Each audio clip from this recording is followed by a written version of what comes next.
Bienvenue sur Just in Tuned, le podcast qui va à la rencontre des artistes et des pros de l'industrie musicale. Ici, on parle de musique, de carrière, de galère, de créativité, de talent et de passion. Je suis Justine, fondatrice du podcast et chef de projet pour les entreprises culturelles et projets créatifs. Chaque semaine, je me mets au défi de pouvoir vous partager un max d'infos et d'inspiration pour propulser vos projets. Je vous laisse et je vous souhaite une bonne écoute. Hello Kaina. Bonjour Justine. Ça va ?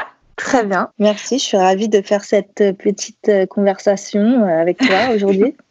C'est surtout moi qui suis très contente de te recevoir aujourd'hui au podcast. Sans plus attendre, est-ce que tu peux te présenter s'il te plaît ? Écoute, ça fait 10 ans, un peu plus de 10 ans maintenant, voire 15 peut-être, que j'ai la chance de travailler et d'évoluer le secteur de l'industrie musicale, puisque j'ai commencé en stage dans une radio parisienne et de fil en aiguille, avec un parcours complètement atypique sur lequel je reviendrai tout à l'heure. J'ai la chance de travailler avec un artiste international, de faire partie de son équipe pour laquelle je travaille depuis bientôt 11 ans, et qui est David Guetta. Ok. Voilà. Tu nous as mis un grand suspense, ça fait 15 ans. Pour moi, c'était très dur que tu le dises pas tout de suite. Là, c'est dit. Donc, ça fait 11 ans que tu évolues dans l'équipe de David Guetta. Quel est ton rôle ? Quelles sont tes casquettes ? Alors, on est une toute petite équipe en interne. Hein. On est 3. Moi, essentiellement, je m'occupe un peu de tout l'administratif, des royalties et surtout de la partie assez intéressante, à mon sens, qui est la partie où il faut organiser des rencontres artistiques, organiser des temps de studio et faire venir des artistes, que ce soit des writers, que ce soit des producteurs, voilà, pour que la magie opère et que ça donne naissance à des titres, à des chansons, à des hits, voilà. Donc ça, c'est vraiment à chaque fois des rencontres intéressantes, magiques. Enfin voilà quoi. On participe un peu indirectement à la genèse d'une chanson. Ok. Est-ce que ce que tu fais a un nom de métier ? Je sais pas, c'est quoi ? C'est management, c'est chef de projet, c'est de l'admin, c'est quoi ? C'est en fait, si tu veux, sur le papier, c'est être chef de projet, mais en gros, surtout dans nos métiers, on a plus ou moins plusieurs casquettes. On s'adapte au temps, au projet, aux contraintes. Voilà, il y a plein de choses qui rentrent en compte. Et puis surtout, c'est ce qui me plaît, c'est cette polyvalence. Voilà, je sais que idéalement, je pourrais difficilement retourner à des métiers où on nous demande de rentrer dans des cases. Je ne sais même pas ce que ça veut dire, en fait, ce que c'est concrètement. Donc voilà, c'est plus ou moins difficile de répondre sur ce point-là, mais s'il faut rentrer dans un domaine particulier, oui, on peut dire chef de projet, en l'occurrence. Ok. Voilà. Est-ce que tu peux me parler un petit peu de ton parcours, de comment tu t'es formée ? Oui, écoute, j'ai toujours plus ou moins baigné dans la musique parce que j'ai une famille d'artistes. J'ai suivi un parcours scolaire depuis le collège où je suis allée à l'école uniquement le matin. Donc, j'ai fait des classes à horaires aménagés. Je faisais du piano. D'accord. Et puis un jour, quand j'ai eu mon bac en poche, je me suis quand même dit que j'étais beaucoup plus à l'aise en coulisses que sur scène.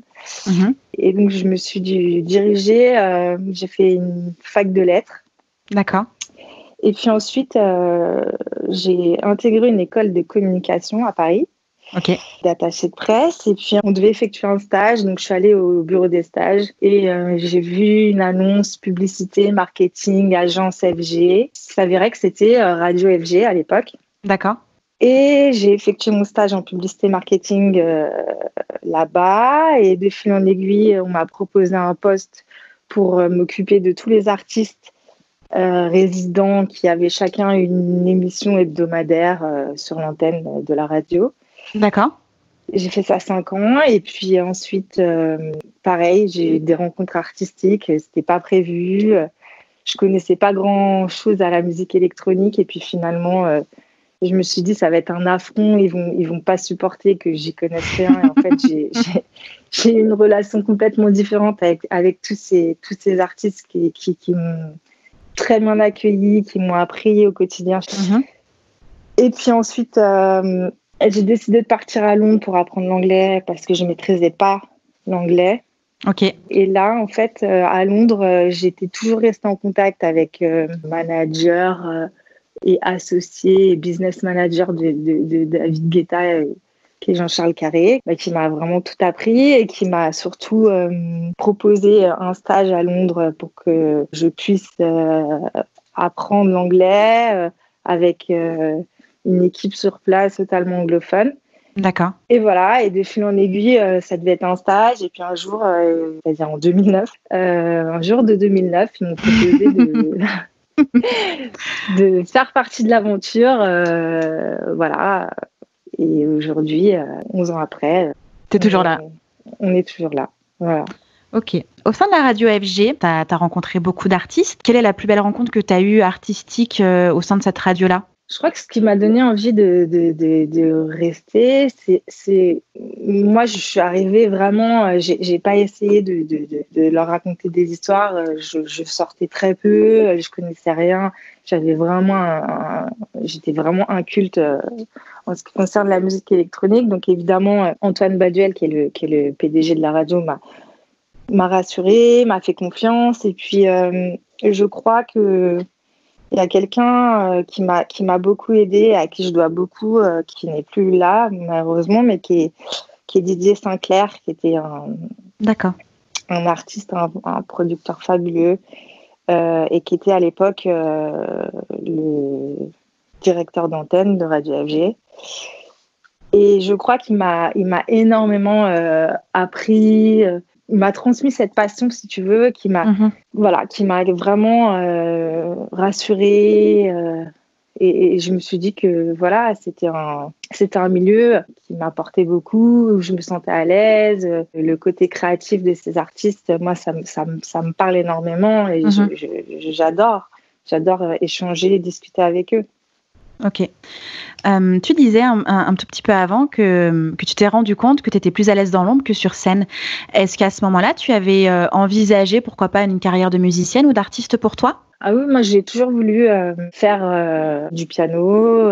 J'ai fait, comme je t'ai dit, le conservatoire. Mais très vite, je me suis rendu compte que il faut quand même, à un moment donné, se rendre à l'évidence. J'y arrivais parce que je travaillais. Je me rendais compte que je travaillais énormément. Je parvenais quand même à avoir des résultats, mais j'avais pas ce don. J'étais pas douée, contrairement aux gens qui m'entouraient et qui aujourd'hui d'ailleurs sont premier violon à l'orchestre de Paris, qui font des tournées internationales. Bon, moi, je savais que très vite, j'ai su que j'allais pas pouvoir avoir ce niveau-là.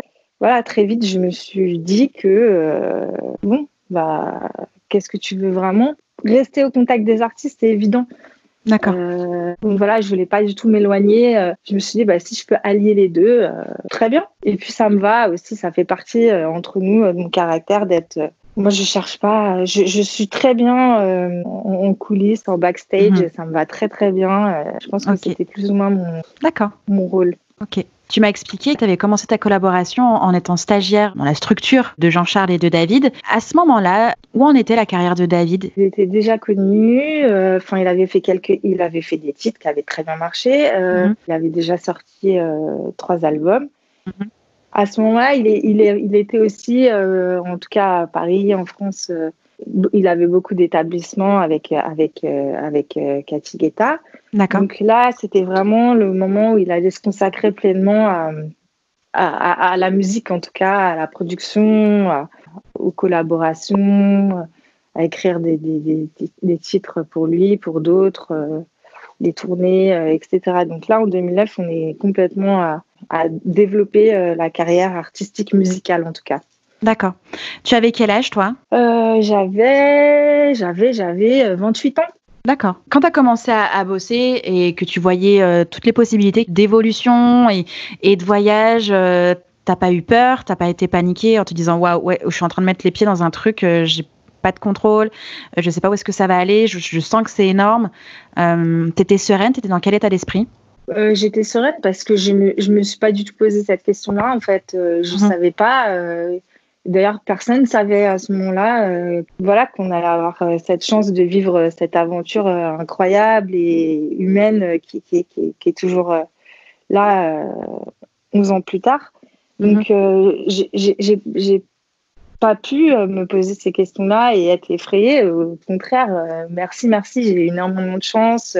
Je me suis dit, encore une fois, avec tout le recul que j'ai toujours eu et que je veux toujours avoir, pour moi, c'est un boulot comme un autre, travailler dans un label, et voilà. Mais ça m'a pas du tout fait peur. Et puis, voilà, nous, on gère vraiment que la partie musicale, donc pas trop de tournées, voyages, live. Ça, c'est vraiment une partie qu'on gère pas du tout. D'accord. On y reviendra peut-être un petit peu après, du coup, sur quels sont tes partenaires et tout ça. On va essayer de trouver un ordre, une chronologie. Dès le départ, tu t'es mis dans la peau de la chef de projet ou il y a eu une évolution au fur et à mesure? L'évolution, je pense qu'elle arrive avec les envies, avec les rencontres, avec le projet, surtout, quoi. Oui, d'abord, et puis faut aussi faire ses preuves. Hein. Je pouvais très bien arriver et pas réussir à m'imposer, à faire ma place ou tout du moins à gérer correctement ce qu'on me demandait de faire. Donc c'est difficile et encore une fois, on n'est pas chez Warner ou chez Universal où ils sont énormément. Où il faut l'évolution, elle est simple. Voilà, on a une base et la base, il faut qu'elle soit la plus solide pour pouvoir maintenir le projet et le faire évoluer, et le faire grandir. La fonction, plus ou moins, est la même, mais je suis incapable de décrire une journée type. Je n'en sais rien, je ne sais pas. Non, mais c'est vrai, ça dépend complètement des impératifs, des projets, voilà. Très compliqué de répondre encore une fois. On rentre pas dans des cases. C'est ça. Non, mais au fur et à mesure, des fois, je demande alors comment est-ce que tu t'organises, quelle est ta journée type. Il y a des métiers où clairement le tien, c'est juste pas possible parce que tu as des partenaires différents en fonction des projets, en fonction de l'avancée de la carrière de ton artiste, en fonction du planning, tout ça. Donc j'imagine effectivement que t'as pas de journée type. T'as un job, t'as un métier et dedans il rentre plein de choses avec plein de collaborateurs différents et des deadlines différentes. Ouais. Est-ce qu'il y a un moment clé où voilà, vous avez vraiment fait une team, Jean-Charles, David, toi et les autres collaborateurs principaux de ce projet? Est-ce qu'il y a eu un moment clé? Franchement, ça s'est fait naturellement? Ouais, ça s'est fait naturellement et puis surtout, c'est difficile de répondre. En fait, on n'est pas les uns comme les autres hyper expressifs. Déjà, on n'est pas sur les mêmes pays, donc non, mais c'est vrai, il n'y a pas de rendez-vous de team. On sait qu'on est là, on sait que ça marche, on sait que ça fonctionne et on sait que voilà, si ça va pas, on le sait aussi très vite. Donc, Est-ce que tu ressens des enjeux, une certaine pression par rapport au projet dans lequel tu travailles? Est-ce qu'il y a un enjeu particulier, une pression que tu sens autour de toi?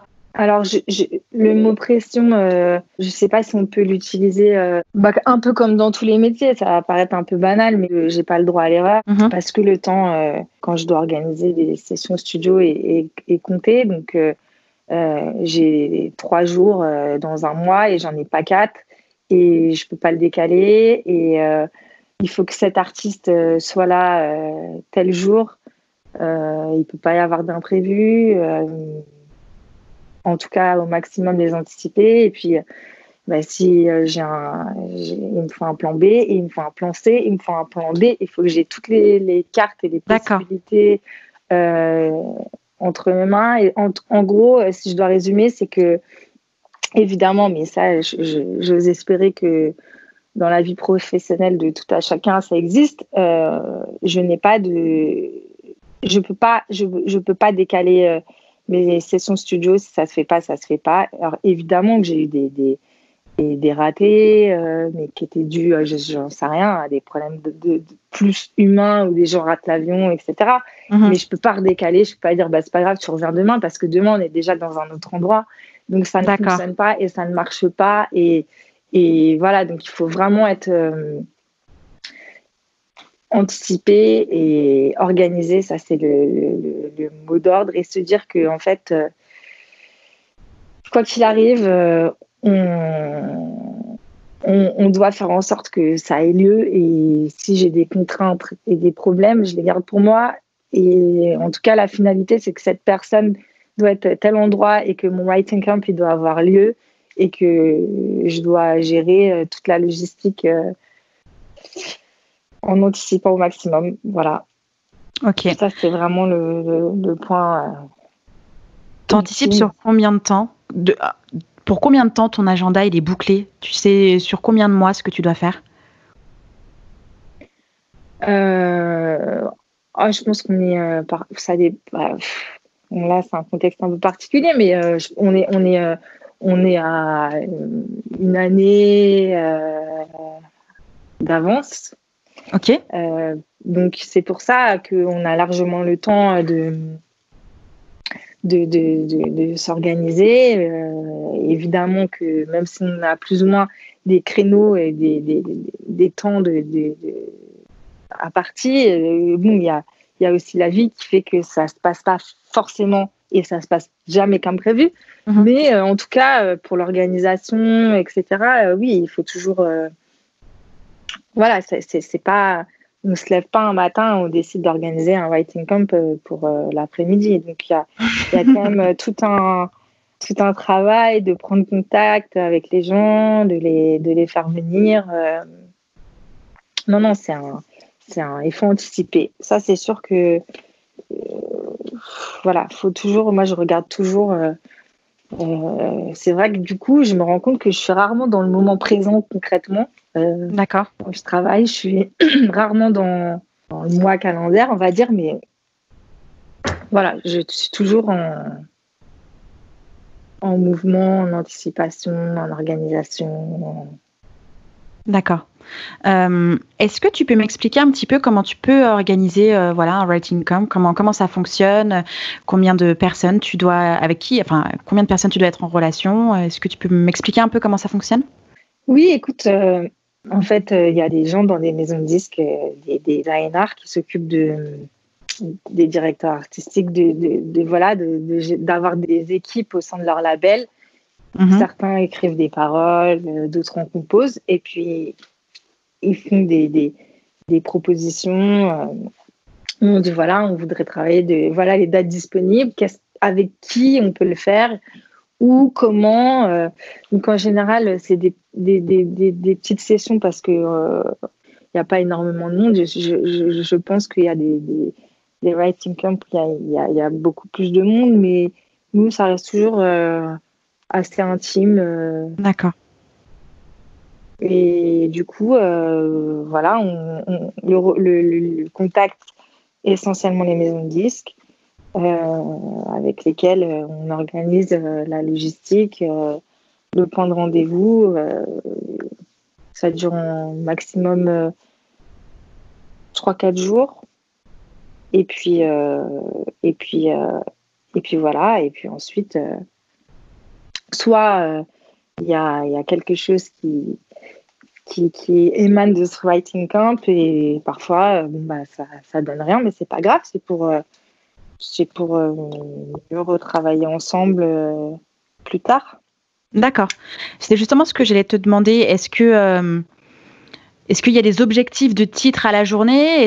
Ou alors c'est fluide, c'est vraiment de la création en groupe et advienne que pourra? Non, il n'y a pas du tout d'objectif. Ok. bien au contraire. Je pense que s'il y a bien un métier auquel, pour le coup, une fois de plus, j'ai l'impression que j'utilise ce mot en boucle, mais une fois, là, on rentre pas du tout dans des cases, quand on n'est pas du tout dans de l'investissement où il faut absolument essayer de sortir quelque chose. Non, et on ne peut pas prévoir la magie, c'est toute la magie de ce métier. La collaboration, est-ce que ça va donner quelque chose ou pas, est-ce que ça match d'abord entre les gens ou pas, donc non, ça c'est vraiment quelque chose de... Et puis ça peut être une rencontre à un moment donné, et puis ça reste, et puis ça va... La collaboration va ressortir, je sais pas, 1 an ou 2 ans après. Ok. C'est vraiment un melting pot et on ne peut pas du tout savoir ce que ça va donner, justement. D'accord. Et oui, puisque tu as une organisation à peu près sur 1 an d'avance, c'est sûr que le titre qui est fait, par exemple, si la semaine dernière, il y a eu un writing camp, le son, s'il sort, c'est peut-être dans 1 an et demi, 2 ans, quoi, bien après tout ce qui était déjà prévu. C'est fou, ça. Oui, après, ça dépend, ça peut être rapide aussi. Okay. Si là, on sent que c'est génial, il faut faire quelque chose, voilà, mais en général, ça, c'est tellement aléatoire, c'est vraiment... on est content, il y a eu quelque chose qui s'est produit, c'est vraiment... Il y a très peu de voilà, ça c'est, il n'y a pas de règles, il n'y a pas de recettes, il n'y a pas de... C'est vraiment au feeling, quoi. Au feeling. Ouais. C'est hyper intéressant ce que tu dis parce que on a l'impression, en tout cas vu de l'extérieur, que c'est une énorme firme, un truc où vous êtes 150 personnes dedans, en train de prendre des décisions, que tout doit être millimétré, etc. Et alors oui, tout doit être organisé correctement pour que la machine fonctionne. Et en même temps, il y a quand même de l'espace pour la création, pour la rencontre, pour les idées, pour la collaboration. Et je trouve que c'est quand même vachement intéressant de voir que dans l'envers du décor, même si tu as un artiste international, même si toi, Kaina, tu es en mode tu collabores avec je ne sais combien de personnes, il y a quand même de l'espace pour l'imprévu qui peut être bon, quoi. Ah oui, bien sûr, mais ça tient aussi beaucoup à l'artiste. Et David, c'est quelqu'un d'humain et très humain. Et pour lui, c'est très important et ça le nourrit et c'est comme ça qu'il fonctionne. Donc ça fait aussi partie du succès et de la recette, plus ou moins. C'est qu'il faut absolument... ce qu'il y a autour, c'est voilà, le marketing, etc. Bien sûr, c'est la maison de disques qui s'en occupe, mais en tout cas, là, la partie création, elle peut pas être... peut pas y avoir une industrie, une usine. Ça a toujours été comme d'habitude... comme il a toujours travaillé de toute façon, quoi. Est-ce que toi, tu prends part un peu aux décisions de l'artiste, que ce soit en termes de musique ou d'image ou de vidéo ou de collaboration? Non, vraiment, ça c'est pas du tout ma partie, ça. D'accord. C'est vraiment ça, c'est vraiment l'équipe de management, Jean-Charles, la maison de disques quand même qui a un droit, et surtout David avant tout. Bien sûr. Après, on peut donner nos avis, mais moi, j'ai pas du tout le dernier mot là-dessus. Ok. Et puis, je trouve que c'est... Voilà, en tout cas, selon moi, à mon sens, c'est quand même les artistes qui décident, quoi, de leur image, de leur musique.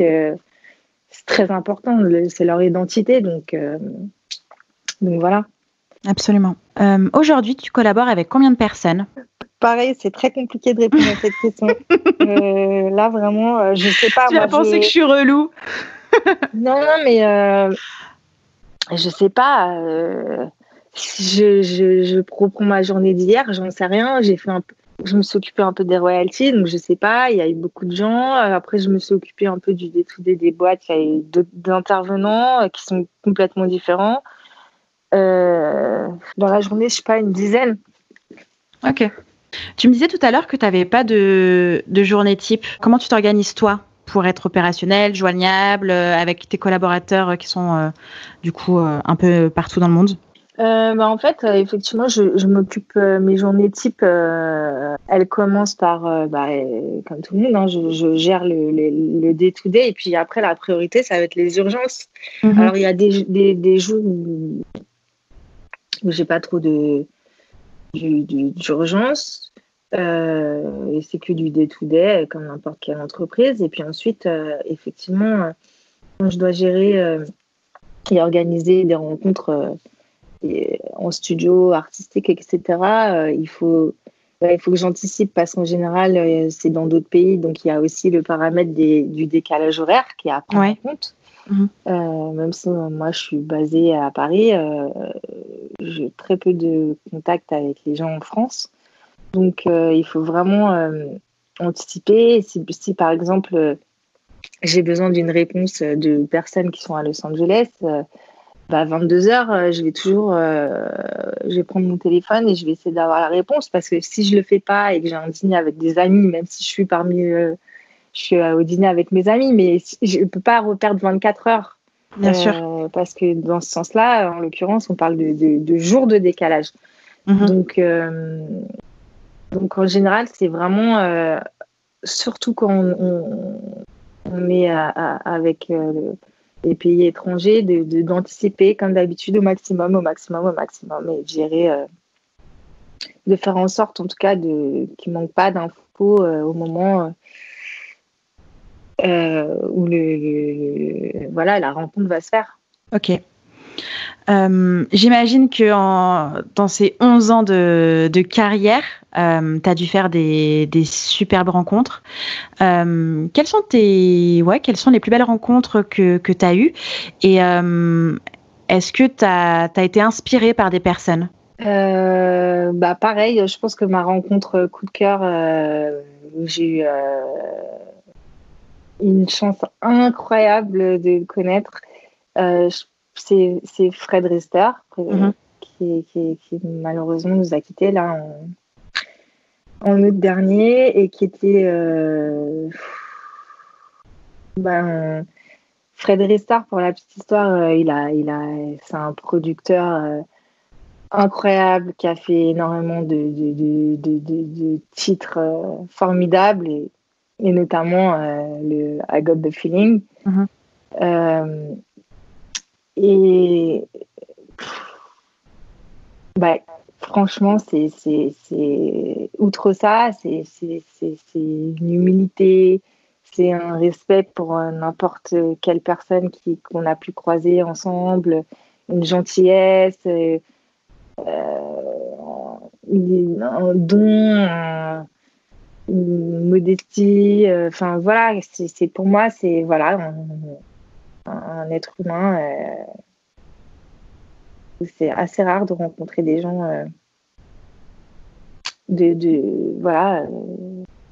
comme lui. Et je pense que ça a vraiment été un exemple. Et puis en plus, j'ai un peu de mal à parler de lui parce que c'est encore compliqué, mais en gros, ça restera toujours un exemple pour moi incroyable de réussite. Et surtout avec l'humilité et la gentillesse, comme quoi on peut toujours connaître le succès et rester en cohérence avec ses valeurs et rester humble, humain, aider les autres. Pour moi, c'est les meilleures bases qu'on puisse avoir dans la vie, et qui plus est dans la vie professionnelle où c'est pas toujours rose, on va dire. Ouais. Donc voilà. D'accord. Question un petit peu curieuse, mais ça me pique vraiment la curiosité, mais est-ce qu'à un moment donné, parce que t'as quand même croiser des personnes où tu as l'impression de l'extérieur, c'est genre pas le commun des mortels, tu vois. Est-ce qu'à un moment donné, je sais pas, tu t'es sentie un peu timide, intimidée d'être en studio avec tel artiste qui est absolument, ne serait-ce que Fred, quoi. Enfin, sa carrière est folle. Est-ce que tu t'es sentie intimidée ou tout de suite tu t'es, voilà, c'est une collaboration, c'est quelqu'un de normal, je suis normale, on bosse ensemble, c'est hyper cool? En fait, ma chance, comme chez FG, c'est de ne pas me rendre compte de qui j'avais en face de moi, mais pas par volonté. C'est que vraiment, je n'y connaissais rien, donc je ne savais pas, si tu veux. Et j'ai jamais pris le temps de... Alors au début, je me suis dit quand même, c'est un affront, mais j'ai jamais regardé qui j'allais rencontrer ou quoi qu'est-ce, parce que ça fait partie pour moi de mon leitmotiv dans la vie, en fait. La vie, c'est des rencontres et c'est pas des rencontres humaines avant tout et pas parce qu'un tel ou un tel a fait telle chose. Donc, j'ai toujours été... et je continue toujours à opérer de la sorte. Donc, j'ai pas trop eu Voilà, pour moi, ces gens-là, je les connais plus humainement qu'artistiquement. Ouais. Et je pense pas me tromper, mais du coup, ils s'en sont rendus compte et du coup, ça développe complètement des relations différentes et saines. Et en tout cas, moi, ça fonctionne bien et je continue à faire ça. Et après, encore une fois, quand j'ai la chance de les accompagner en studio, moi, j'organise tout ça, je suis avec eux, mais je ne vais jamais, je reste jamais en studio. Je me mets toujours à côté parce que j'estime que j'ai pas à être en studio. Je compose pas de musique, j'écris pas de paroles et que c'est vraiment un cadre, un huis clos qui doit être dédié aux artistes. Ils savent où je suis et quand ils sortent pour s'aérer, ça leur fait du bien de me voir là et puis voilà. Et puis, mais en tout cas, pour en revenir à la question, je me suis jamais posé trop de questions. Et puis en plus, c'est ni le lieu, ni l'endroit pour être impressionné. Intimidé, ouais. Donc voilà.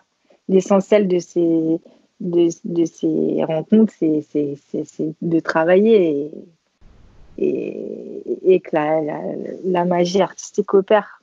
C'est le point principal. Bien sûr. Je te pose cette question parce que nous, on s'est rencontrés l'année dernière par le hasard des choses.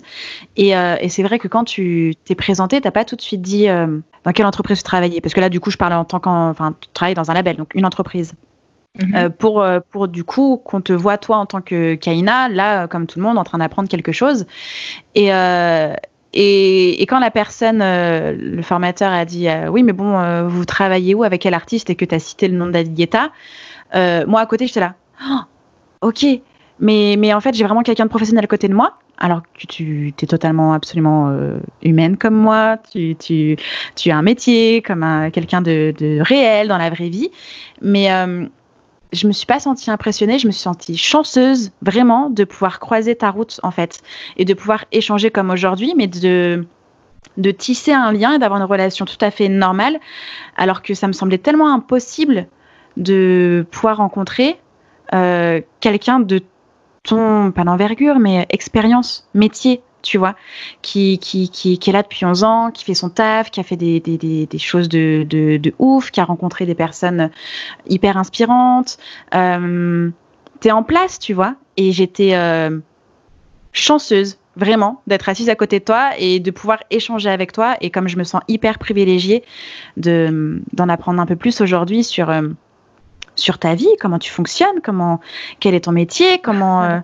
Vraiment, hein, c'est pour de vrai. En tout cas, merci. Mais en tout cas, sache que après, ça fait aussi partie de ma personnalité. Hein. Là, je pense que parce que c'est toi, c'est la première fois que je parle de moi. C'est vraiment parce que c'est toi, parce que j'estime que en fait, j'ai pas... Je sais pas, j'ai pas... Pour moi, parce que je suis dans l'ombre des artistes. C'est les artistes qui doivent beaucoup être en avant. Et d'abord, j'aime pas ça en outre mesure, j'aime pas trop me mettre en avant. Voilà, pour moi, et c'est ce qui fonctionne aussi, je le vois bien dans ma vie, mis à part mes amis très proches, voilà quoi, je ne dis pas trop ce que je fais, pour qui je travaille. C'est vraiment une expérience personnelle incroyable. J'ai pas un Instagram ouvert où je fais des photos avec. Non, pour moi, parce que pour moi, la priorité, et si je dois résumer, c'est vraiment les rencontres saines et naturelles, et c'est ce qui me plaît le plus en fait. Et sans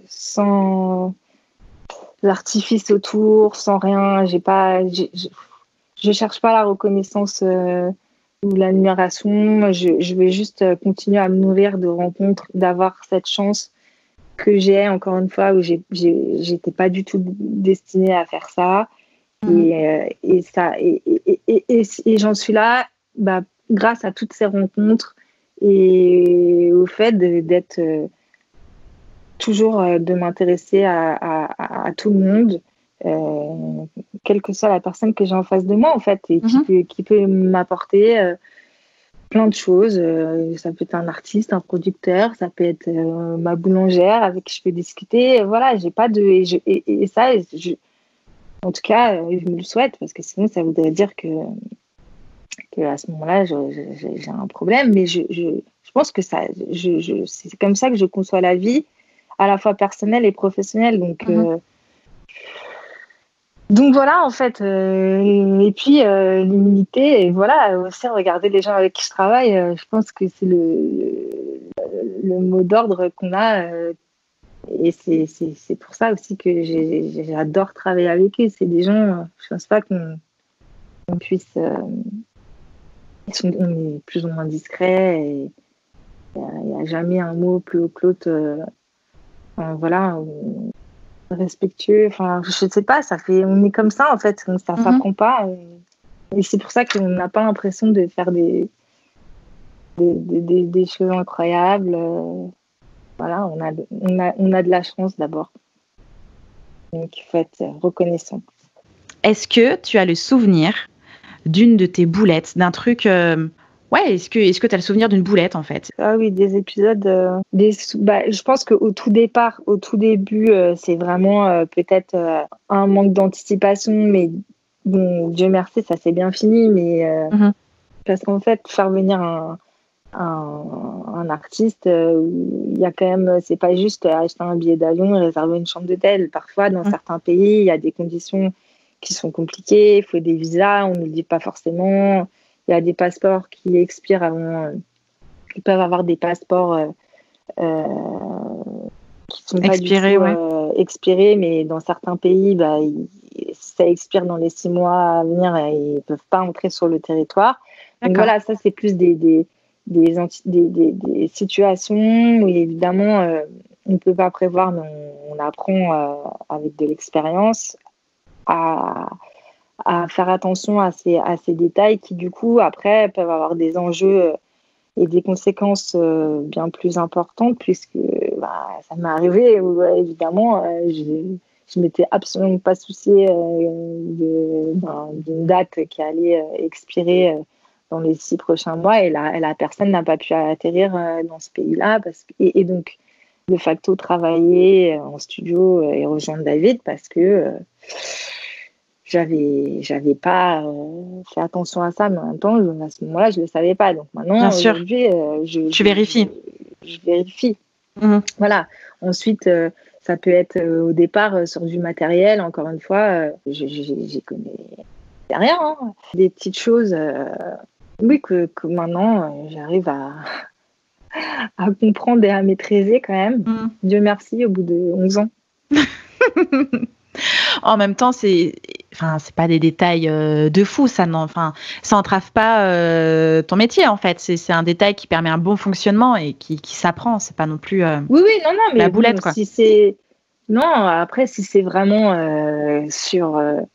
on est en studio et qu'il n'y a pas ce matériel-là, c'est comme une boulette parce qu'on ne peut pas travailler. Donc, le temps de s'en procurer une, on peut perdre des heures et des heures sont précieuses. Le temps est précieux et compté pour tout le monde. Absolument.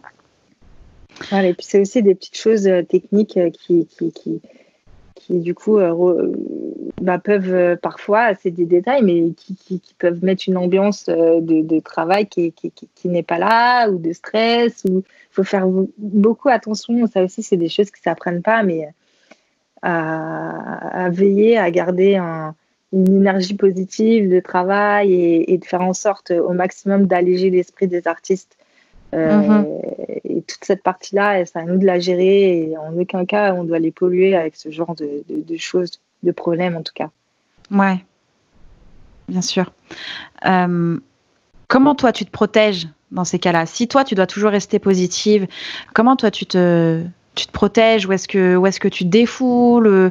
Où est-ce qu'il est ton bol d'air? Dans le travail. Mon bol d'air, il est parfois c'est intense et c'est dur, mais je pense que mon bol d'air, je l'ai plus tard, d'abord vraiment, et je le dis sincèrement, mais même là, vous ne me voyez pas, mais en parlant, je me remémore des souvenirs où je l'ai dans la rencontre, dans l'échange que j'ai avec ces gens-là.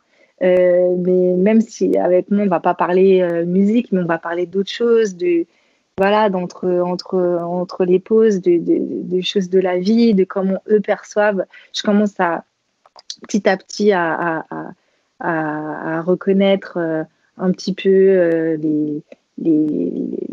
ce que les artistes ont plus ou moins la même angoisse. Donc ça, c'est pour moi, c'est enrichissant parce que ça me permet de savoir comment jongler avec eux, comment ça m'enrichit tous les jours en fait. Et donc mon bol d'air, et puis surtout la satisfaction, je sais pas, qu'ils soient contents et heureux, que ça se passe bien. Et ça pour moi, je suis ravie de ça, vraiment. Ok. Je crois pas. Ah si, question importante, mon Dieu, je vais oublier.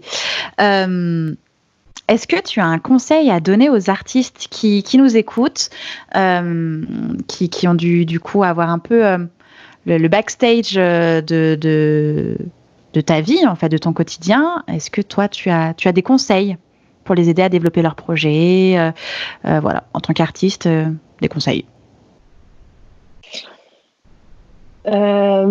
C'est des conseils. Je sais pas si je suis assez apte à en donner, mais en tout cas, ce que je peux dire, c'est que je vois bien, j'en rencontre beaucoup des artistes et j'ai moi-même un père artiste, alors rien à voir avec la musique, mais qui est sculpteur, et je vois bien que au bout de 60 ans de carrière, c'est toujours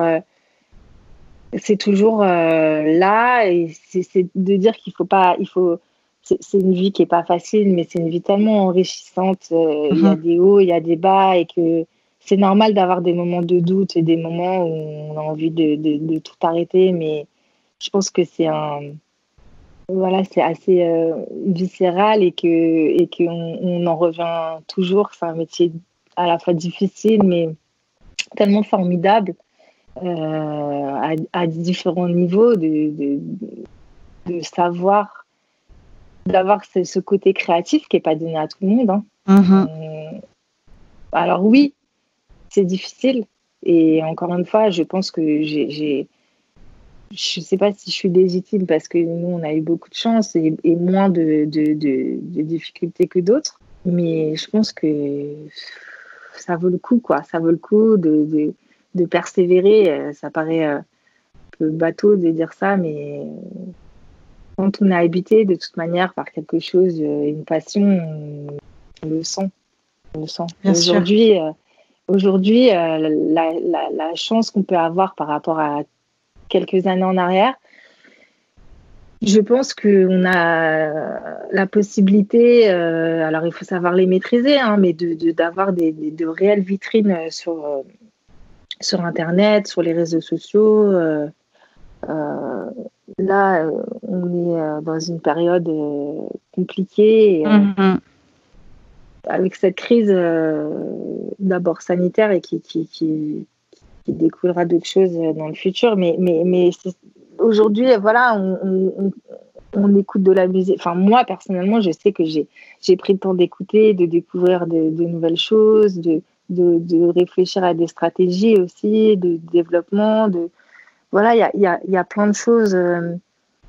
Il faut vraiment utiliser tous les outils qu'on a la chance d'avoir à disposition aujourd'hui. Ok.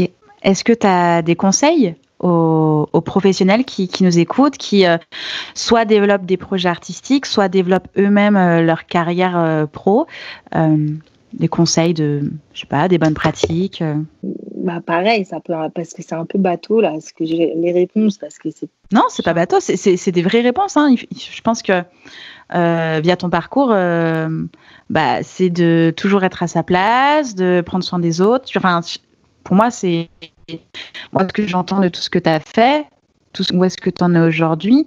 Ta réussite et ta place, c'est simplement parce que tu es resté humble et tu es quelqu'un de sincère et d'authentique et tu y mets du cœur. Et je pense que finalement, même si tu le dis pas de par tes mots, moi en tout cas, c'est ce que j'en ressens et c'est ce qui est infusé là-dedans. Après, je me trompe peut-être. J'espère pas. Non, mais c'est à toi de me contredire ou pas.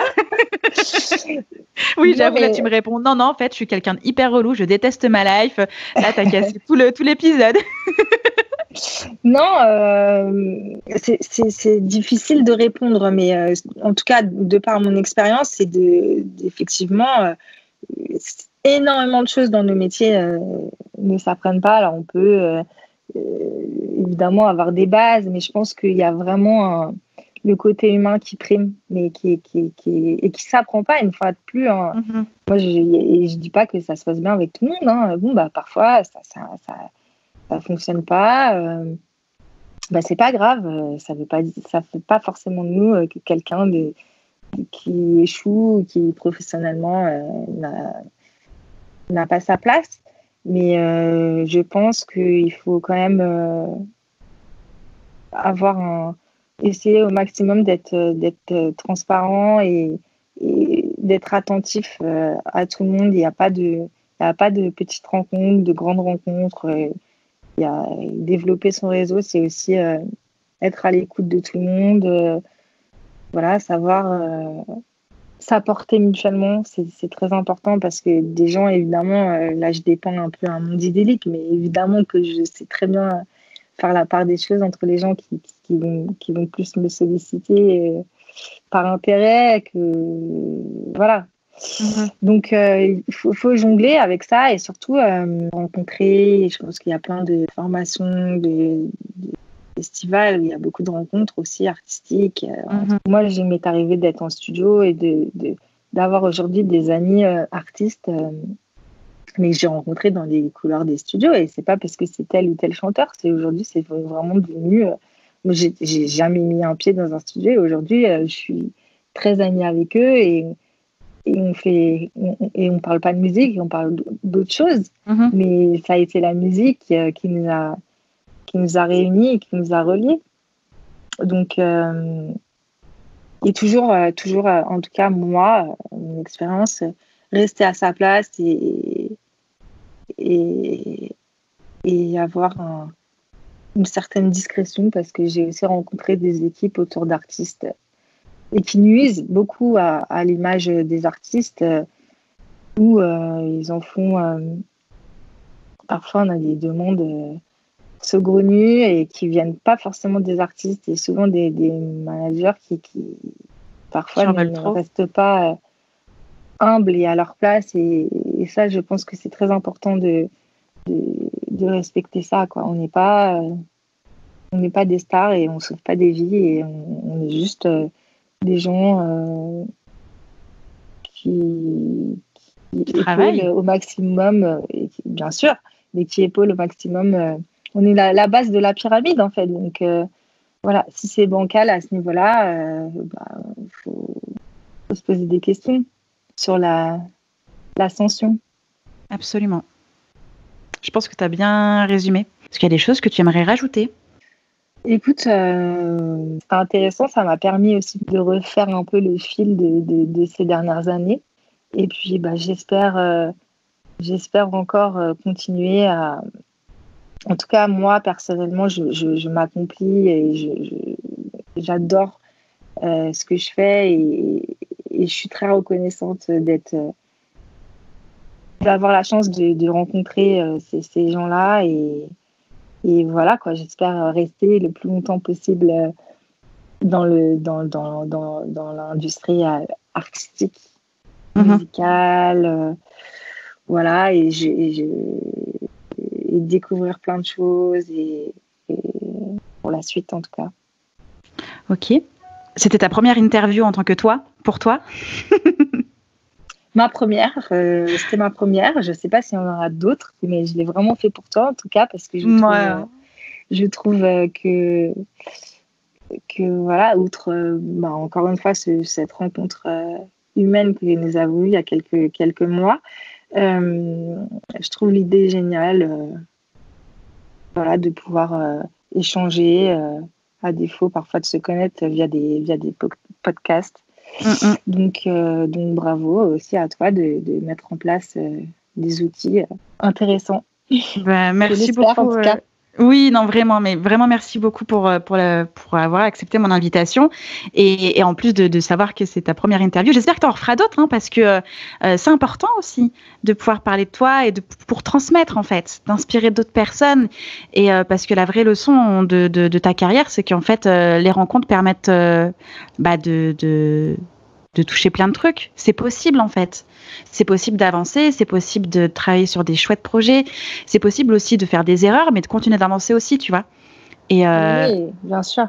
Je pense que c'est vraiment ça que tu peux infuser et je te souhaite de pouvoir transmettre encore ça et pas seulement en parlant de toi, mais aussi à travers tes futurs projets qu'on aura peut-être le plaisir d'échanger plus tard selon tes idées et tes envies, mais vraiment, je pense que c'est ta force vraiment tu as rencontré des personnes qui t'ont permis de vivre des choses incroyables et donc c'est possible. C'est carrément possible. J'ai rencontré des gens effectivement qui m'ont... Et c'est aussi grâce à eux que j'en suis là et que j'arrive à avoir ce recul et cette sagesse. C'est pour ça que je dis que j'ai de la chance. J'aurais pas pu non plus... là, ça paraît idyllique, mais je sais pas si j'avais rencontré d'autres gens peut-être avec un esprit différent, eu ce parcours-là. En tout cas, je leur dois beaucoup et je les remercierai jamais assez de me faire grandir et d'être la personne que je suis aujourd'hui. En tout cas, c'est important de le dire aussi, c'est grâce à... Je pense que l'échange est mutuel et que absolument. On reçoit ce qu'on donne aussi. Ce qu'on donne, et voilà. Tout à fait. Absolument. Merci pour cet échange, pour ton temps, pour ton parcours. C'était vraiment super. Infiniment. Et puis, je te souhaite tout le bonheur pour la suite des événements, pour cette année qui est différente et particulière pour tout le monde. Voilà, donc j'espère que l'avenir sera doux et cool pour toi et tes projets et au plaisir de rediscuter de ça dans le podcast un jour si tu as envie de ce que tu mets en place autour et ce vers quoi ce que tu construis au fur et à mesure. Avec ça pourrait plaisir. Être cool. Merci beaucoup Kaïna. Merci. Prends bien soin de toi et à très bientôt. Salut. Bisous, ciao. J'espère que cet épisode vous a plu. N'hésitez pas à partager le podcast à une personne qui souhaite se lancer dans l'industrie musicale. Si vous aimez le podcast et son contenu et que vous souhaitez me soutenir, rien de plus simple. Il suffit de commenter, de mettre des pouces en l'air, de me donner des étoiles sur Apple Podcast, de suivre les réseaux sociaux du podcast et de vous y abonner sur Facebook, Instagram et Twitter au nom de Justin Tuned. Si vous avez des questions, si vous avez des idées pour les prochains épisodes, n'hésitez pas à me laisser votre message en commentaire ou alors directement sur l'adresse mail hello@justintunes.com. Merci d'avoir pris le temps de m'écouter et à très vite pour le prochain épisode du podcast Justin Tuned.